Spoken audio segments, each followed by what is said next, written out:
In the summer of 1917, a canvas dancing tent went up on the sand at the foot of Main Street in Grand Bend, Ontario, and getting onto the floor cost 5 cents a song. One ticket bought one dance, and when the number ended, the floor was cleared and sold again, empty, to whoever was waiting on the promenade.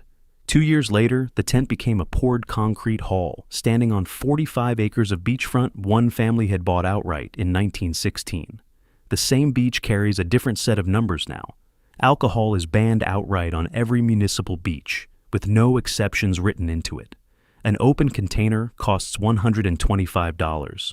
On the busiest weekends, the public washrooms on the main beach are locked. In 2021, the town put its request to visitors in writing: stay home. The floor that once turned over every few minutes for a nickel is gone, and what replaced it is a price list that says no. Chapter 1. The Bend in the River.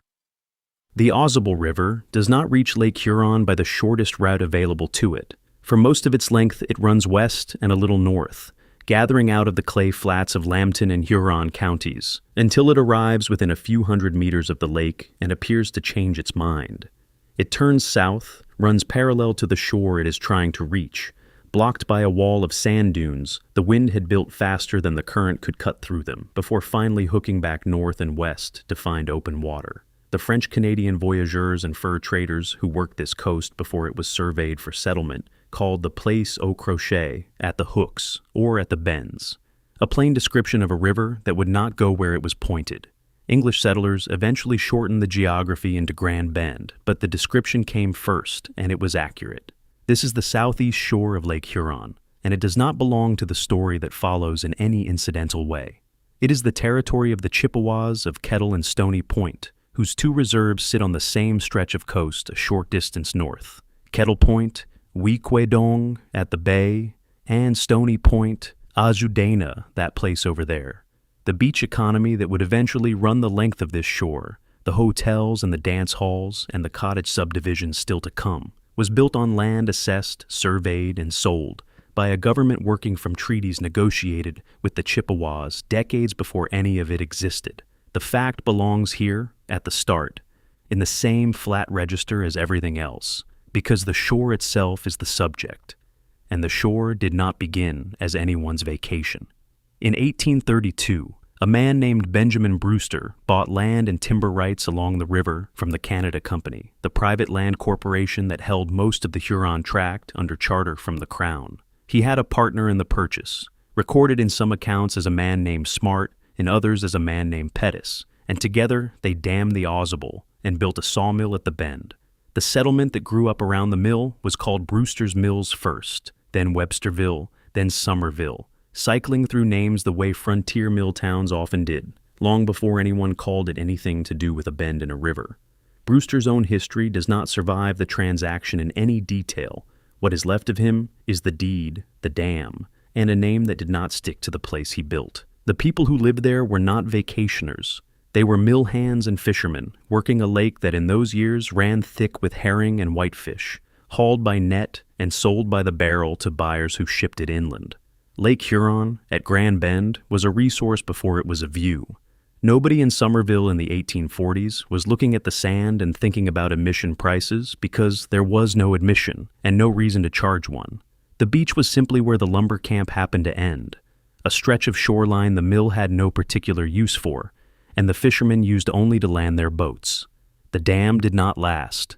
It backed water onto farmland upstream and blocked the route lumbermen needed to move logs down to the mill and out to the lake, and at some point residents tore it out themselves at night, without troubling to record which night or who held the axes. Until the road to Goderic opened in 1850, the mill village had no reliable overland route to anywhere. People and provisions arrived the way the lumber left, by water, when the water allowed it, and not at all when it did not. A lumber village at the end of a river with no harbor would stay a lumber village until somebody cut it one. Chapter 2. The Cut. The river got its first correction in 1873. Over the following 2 years, a channel was excavated a short distance south, cutting a new mouth for the Ausable at Port Franks, and permanently moving the river's exit away from the bend that had given the settlement its name. It was an engineering decision made for lumber and drainage, not for scenery, and it worked exactly as intended, The Ausable found the lake by the straight route the government had cut for it, and the old hairpin at Grand Bend was left to run half abandoned, still connected to the system, but no longer doing the system's main work. For close to 2 decades, the bend that had named the village was, in the plainest sense, obsolete, a loop of water going nowhere in particular, while the real river moved its business south. The second cut came in 1892, and this one the villagers dug themselves. Grand Bend had a beach and a growing trade in summer visitors, but no working harbor, no reliable place for a boat to sit. And the residents decided to build one directly through the sand at the foot of the village, with hand tools and horse teams, and no engineer from Toronto or Ottawa telling them how. They cut a new outlet straight to Lake Huron, severing 14 kilometers of the old riverbed in the process, and leaving behind a still clear remnant now known as the Old Ausable Channel, a piece of river with nowhere left to flow. Park Hill Creek, which had once fed into the Ausable's old bend, was rerouted by the same cut to run directly into the lake. The village had performed surgery on its own geography to get a door onto the water. What the cut actually produced was not much of a harbor. It was serviceable for small craft and little else, adequate rather than impressive, wide enough for a fishing boat and never once wide enough for a freighter. But it did something the residents had not necessarily set out to do. It stabilized and widened the beach at the end of Main Street, a long, clean shelf of sand with a village at one end of it and a channel a rowboat could sit in at the other. Grand Bend had engineered away its own river and ended up, almost as a side effect, with a resort. Nobody filed paperwork calling it that. Nobody needed to. The lumber trade that had justified the first cut was already fading. The sand the second cut left behind would end up mattering far more to the village's future than the channel itself ever did. The visitors had already started coming before any of this was finished. People were making the trip to the sand by the 1870s, arriving by wagon and later by rail to the nearest station and then overland, drawn by a lakefront that cost nothing to look at and less to sit on. By the early 1900s, the village supported 2 general stores, a school, 2 churches, a handful of blacksmith shops, a post office, and 2 hotels, the ordinary infrastructure of a small Ontario village, quietly reorganizing itself around a summer trade that nobody had planned and that had arrived, more or less, on its own. Farmers who had never thought of themselves as innkeepers began renting rooms in July. Fishermen's daughters waited tables in August. It was modest money, seasonal and unglamorous, absorbed into a village's rhythms without remark, folded in beside the herring nets and the mill schedule as one more thing the lake provided. It stayed modest for another 2 decades. What turned a village's summer sideline into the largest dance floor on this stretch of Lake Huron was not policy, and it was not the harbor. It was one man's decision to buy 45 acres of the beach outright. Chapter 3. 45 acres. George Exclusion was not a hotelier by trade before he became one. What is recorded of him begins with the transaction itself. In 1916, he bought 45 acres of beachfront at Grand Bend outright. The sand at the foot of Main Street running from the new channel back along the shore, ground nobody else in the village had thought worth assembling in one purchase.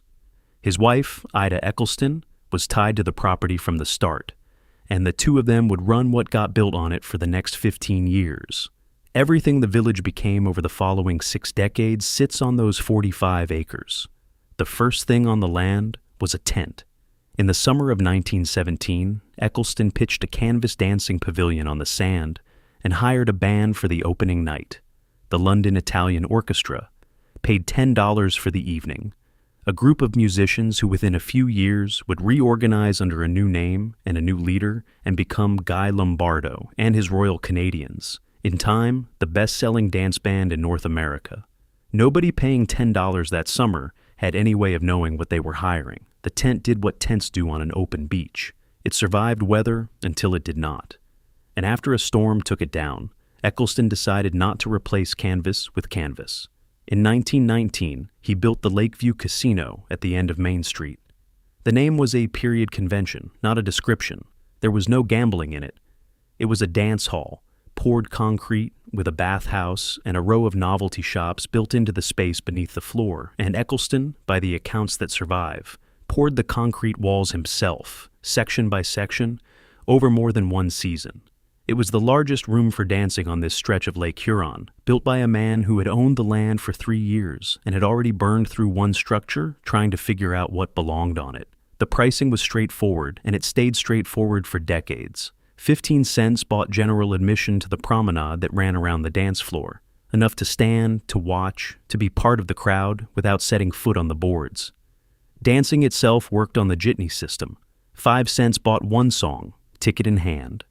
And when the number ended, the floor was cleared completely and sold again from empty to whoever was next at the promenade rail. It was a machine for turning a summer evening into a long series of small transactions, and it meant a young couple with very little money could still get onto the floor, one song at a time, for as long as the coins held out and the band kept playing. The floor was never the whole operation. Exclusion rented rowboats by the hour and bathing suits by the day to visitors who had arrived without either. There was a diving platform out past the swimming area, ball games organized on the flat ground behind the hall, and a picnic ground for families who wanted the beach without the dancing. 45 acres monetized in pieces, a nickel for the song, a dime for the boat by the hour, another dime for the suit, until a single family's beachfront purchase had become the engine for an entire village's summer economy, running on coins collected one at a time from May through Labor Day. It would not stay a local secret for long.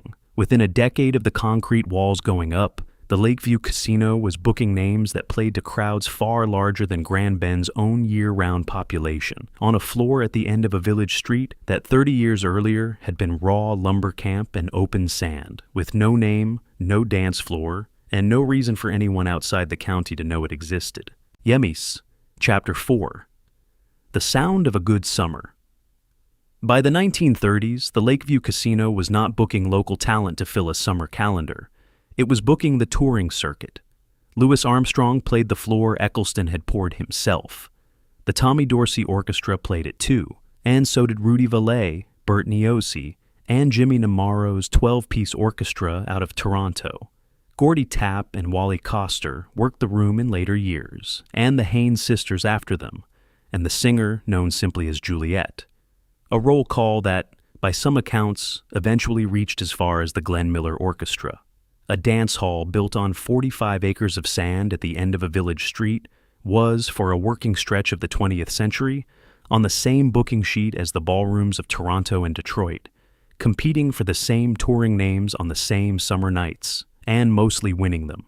A fact that still surprises people who assume a village of a few hundred could not have mattered to a band's calendar at all. The hall stayed inside one family the entire time it mattered most.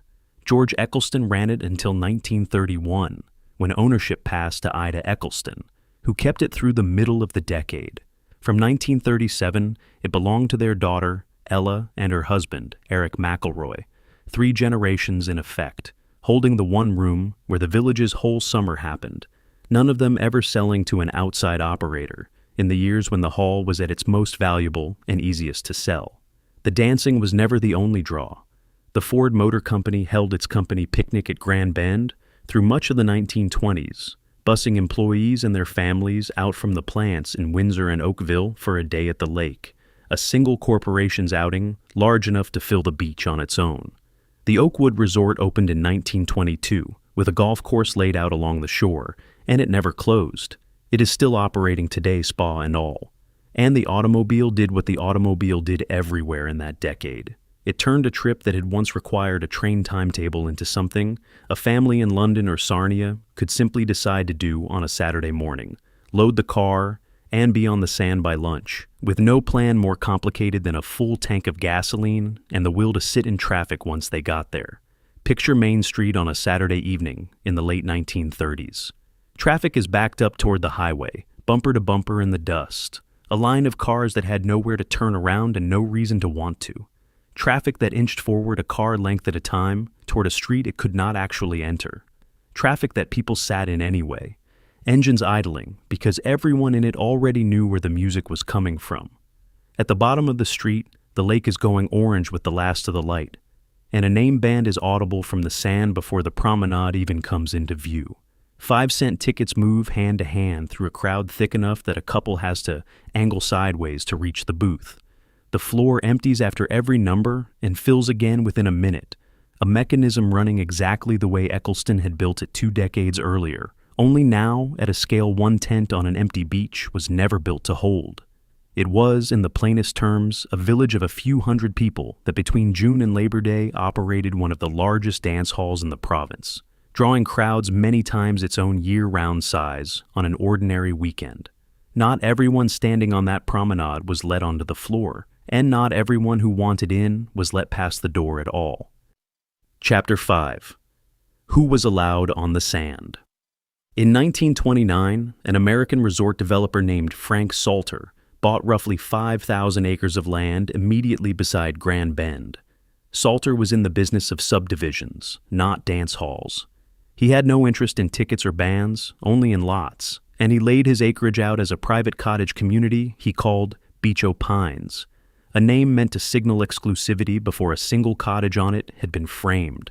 The subdivision sat close enough to Eccleston's 45 acres that a visitor could walk from one economy to the other in minutes. In 1933, the deeds went out with a clause attached.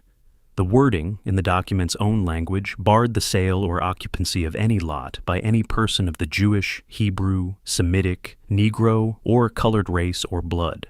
It is quoted here exactly as it was written, because paraphrase would soften what the clause actually said, and the clause did not require softening to be understood by anyone who read it in 1933.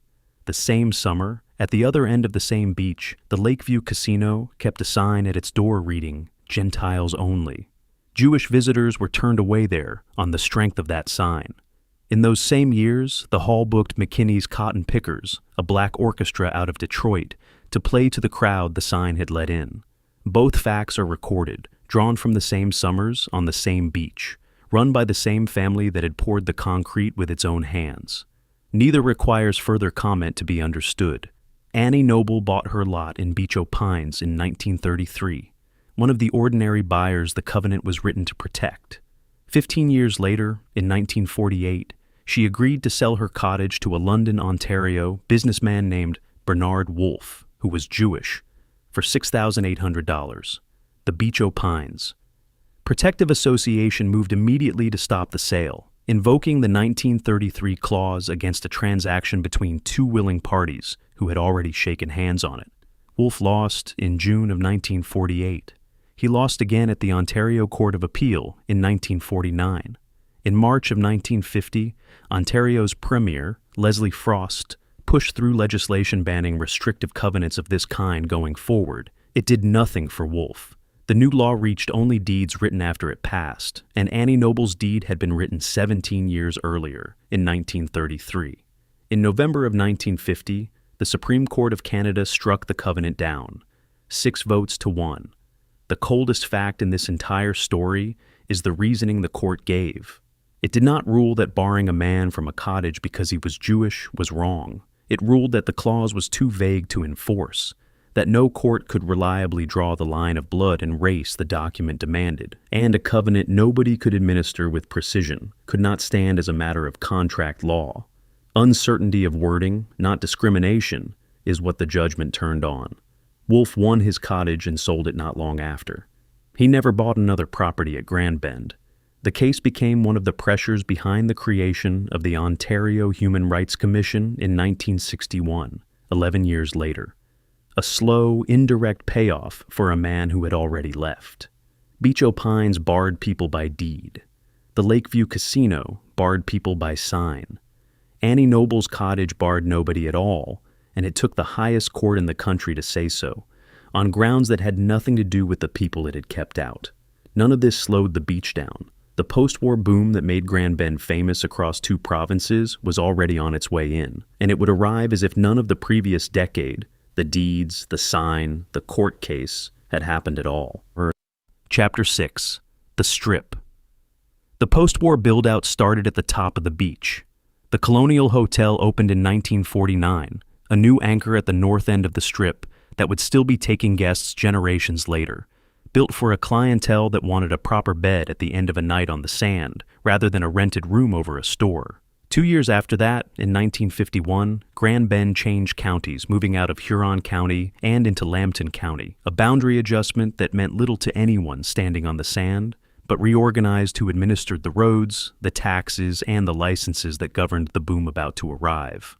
Pinery Provincial Park was established in October of 1957 and opened to the public in 1959, roughly 6 kilometers down the same shore. It put more than 1,000 campsites within a short drive of the beach Exclusion had built his hall on, and it kept growing. By 1966, the park had added 433 acres and 200 more sites to keep pace with demand. And on its busiest days, it was turning away nobody, peaking at 1,500 campers in a single day.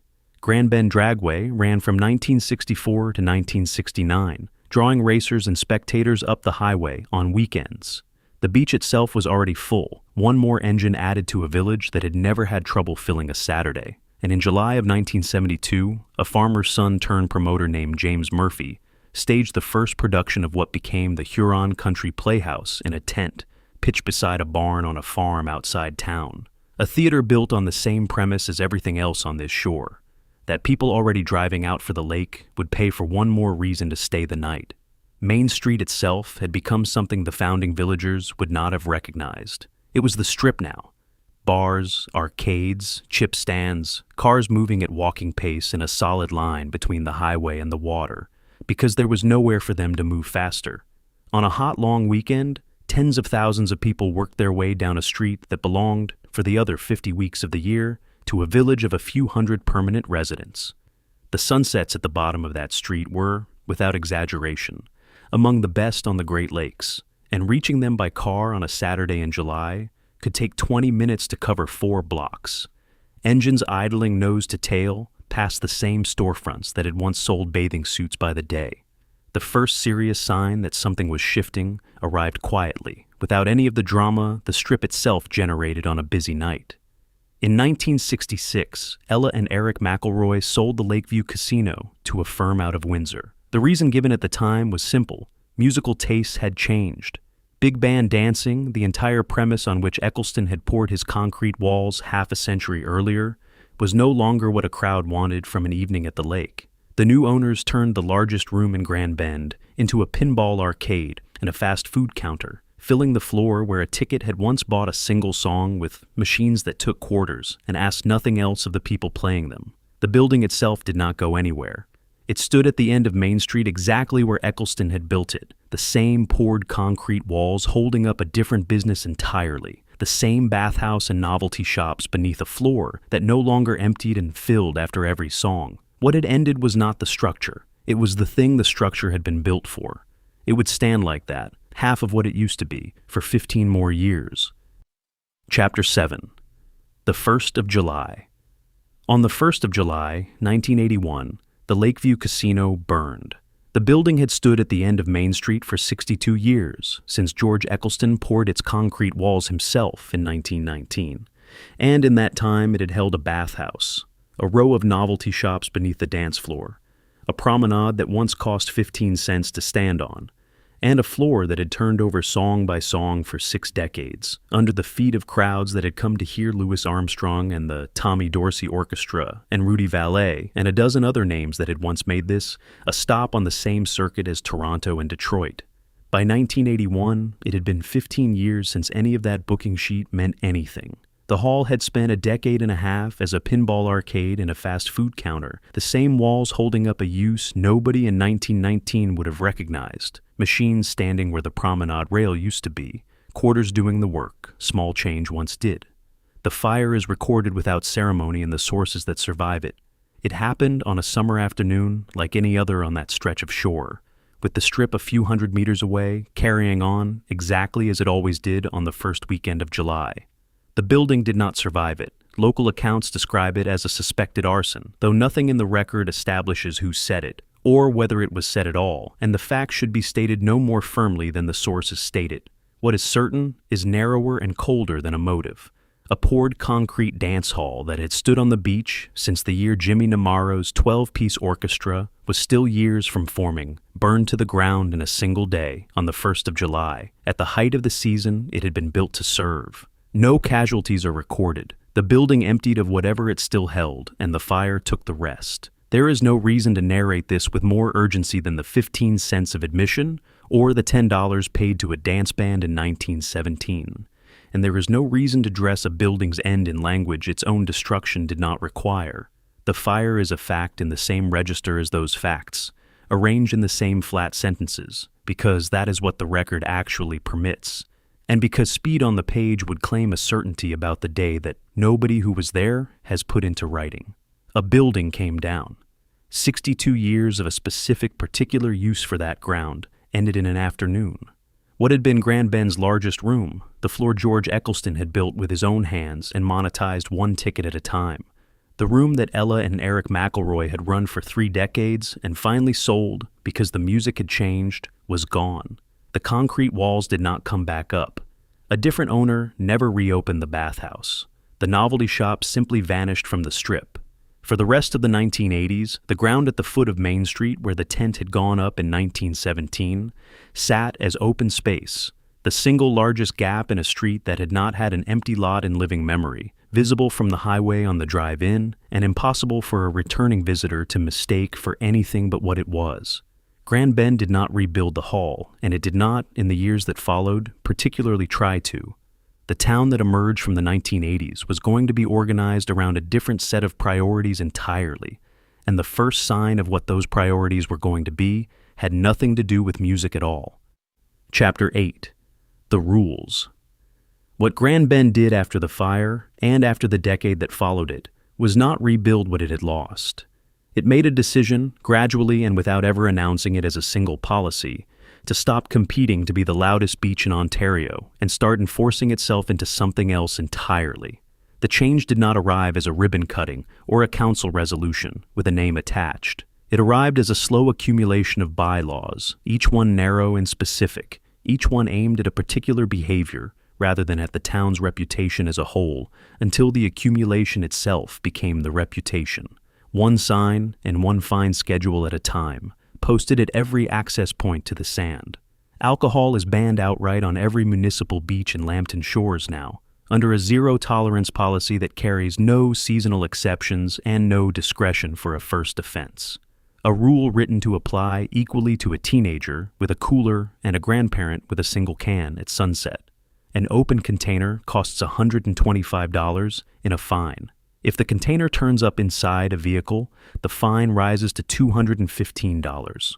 Across a single May-long weekend, bylaw officers working alongside the Ontario Provincial Police issued 24 tickets and charges on the beach and the strip behind it, a number small enough to look almost modest until it is set against a town whose year-round population is counted in the thousands rather than the tens of thousands the same weekend can pull in from the highway. On the busiest days, the public washrooms on the main beach are locked outright, a small, unglamorous piece of infrastructure withdrawn on the days it would be needed most, because the alternative, the washrooms as a gathering point for exactly the crowd the bylaws were written against, was judged worse. In 2021, the town went further than a fine schedule. It put its request to visitors in writing: stay home.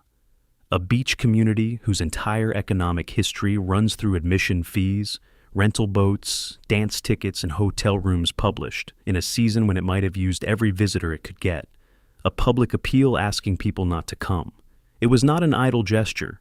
It was the plainest possible statement of where the town's priorities had actually landed after decades of managing crowds that had, by most accounts, outgrown the infrastructure built to hold them.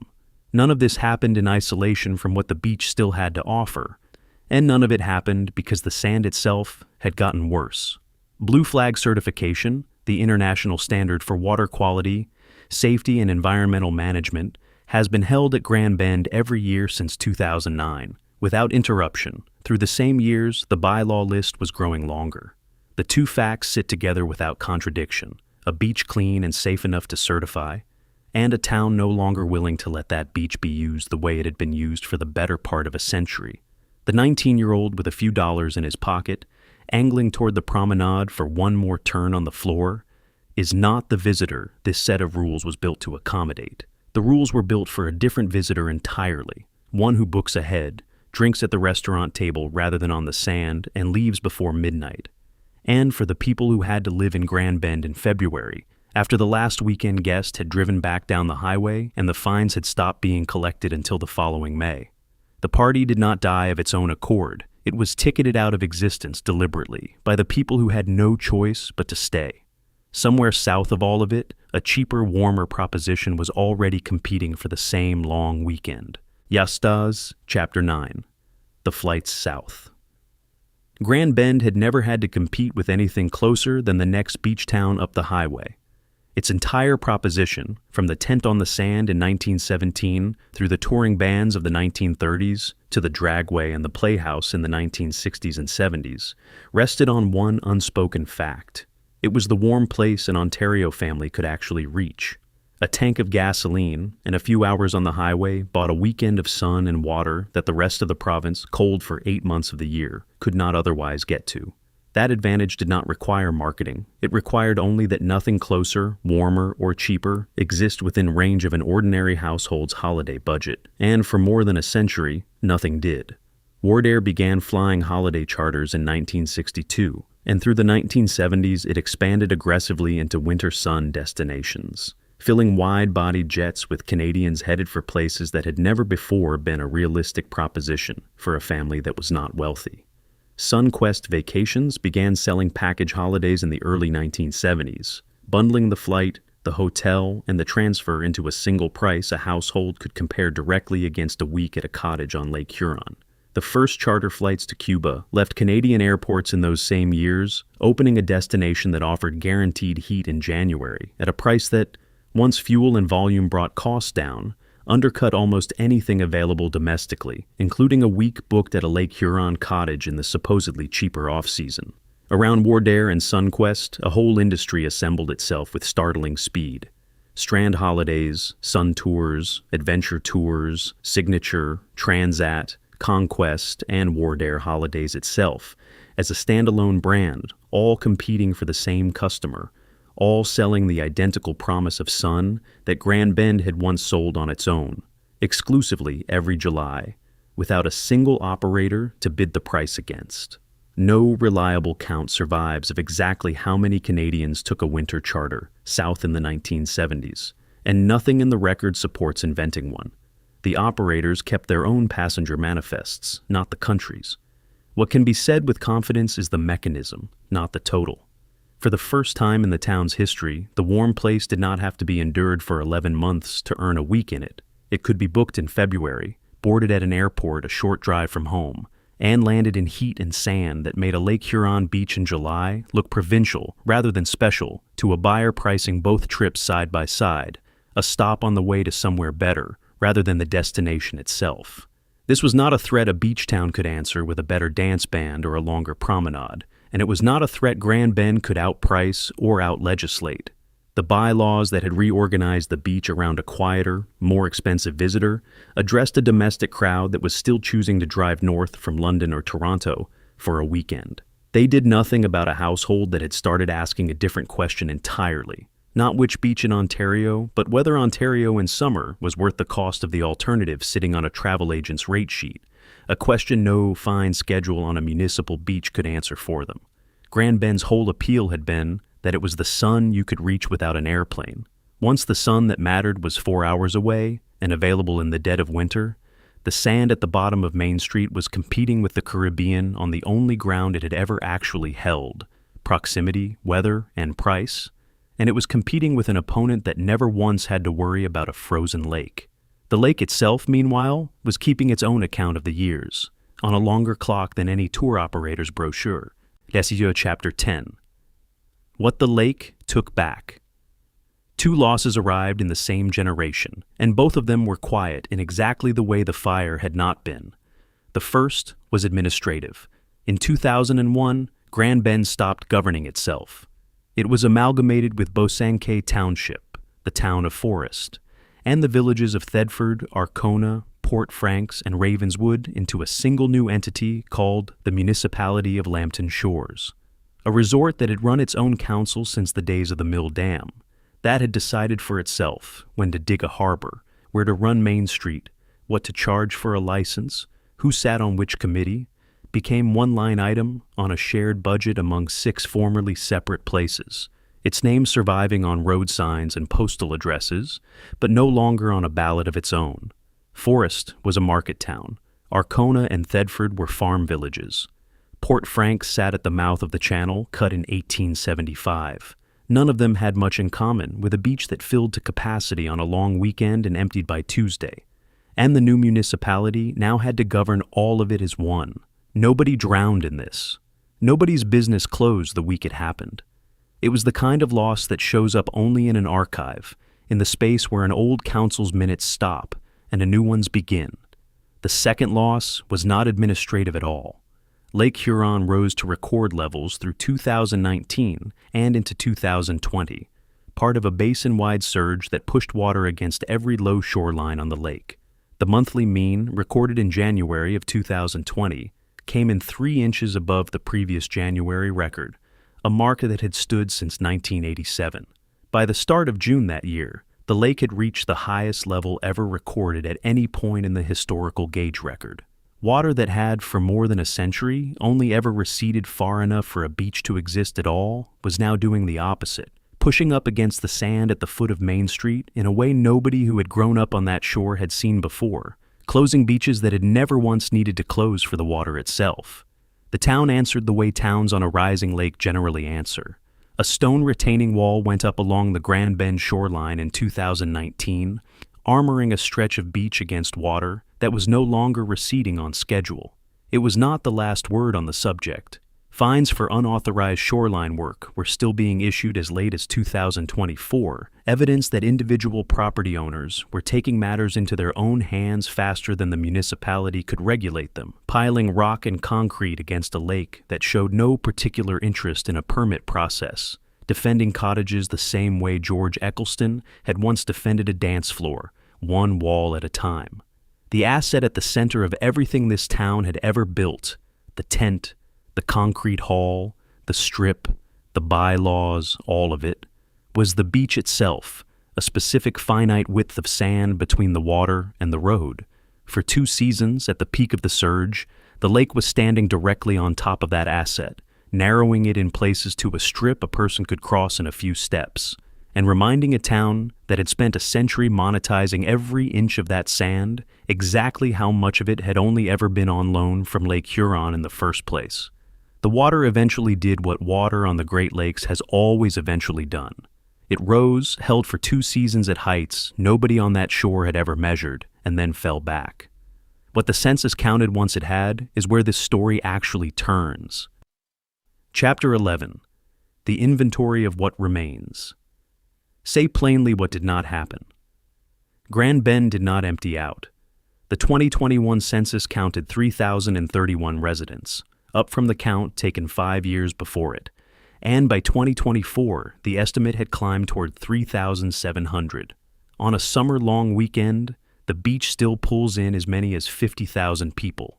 Pinery Provincial Park, 6 kilometers down the same shore, recorded 672,000 visitors in 2022 alone.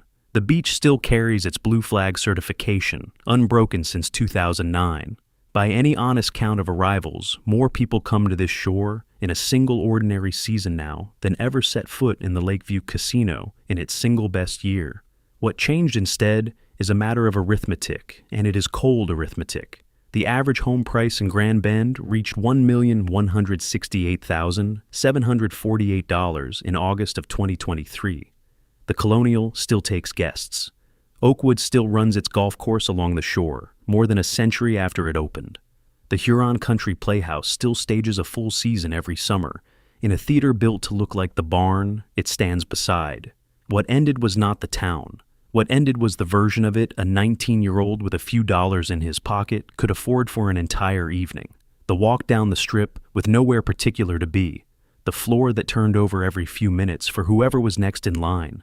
The beach a person could sit on after dark with a drink and no fine attached to it. The town got richer. It got older. It got quieter and considerably more expensive. And the people who say nobody goes to Grand Bend anymore generally mean, if pressed, that they no longer do. The town did not empty. The beach stayed open. The lake, in time, went back down. And the numbers underneath it told a story with almost nothing tragic in it at all.